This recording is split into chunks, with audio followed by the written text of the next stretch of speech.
చుంచు ప్రస్తావన ఎందుకు చేశారంటే అగ్ని ప్రమాదం జరిగితే తప్పించుకోవడానికి వీలుగా సొరంగం తవ్వాలని సంకేతం ఇచ్చారు. విరోచన అనే ఒక పెద్ద కళాకారుడుండేవాడు. అతను సొరంగాలు తవ్వడంలో నిపుణుడు. ఆయన్ని కూడా వారితో పాటు పంపించారు. ఎందుకంటే అగ్గి పెట్టడానికి కూడా నిర్ధారిత సమయం ఉంది. దాంతో ఇంత సమయంలో సొరంగాన్ని పూర్తి చేయాలని ఆయనకు చెప్పారు. ఆ విధంగా ఈ సొరంగం నిర్మాణం జరిగింది. ఎక్కడి నుంచి మొదలవుతుంది ఆ సొరంగం? నాతో రండి. సంజీవ్ గారు ఇప్పుడు నాకు చూపించబోతున్న సొరంగాన్ని పాండవులు యూజ్ చేశారని ఇక్కడి స్థానికులు భావిస్తారు. అంటే ఇక్కడ 2 సొరంగాలు ఉన్నాయా? ఇవి 2 కాదు, ఇవి ఒకే సొరంగం. ఓకే.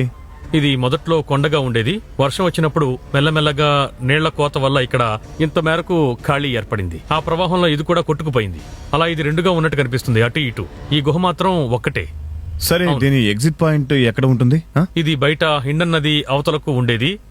ఇక్కడ నుంచి అక్కడి వరకు వెళ్తుంది.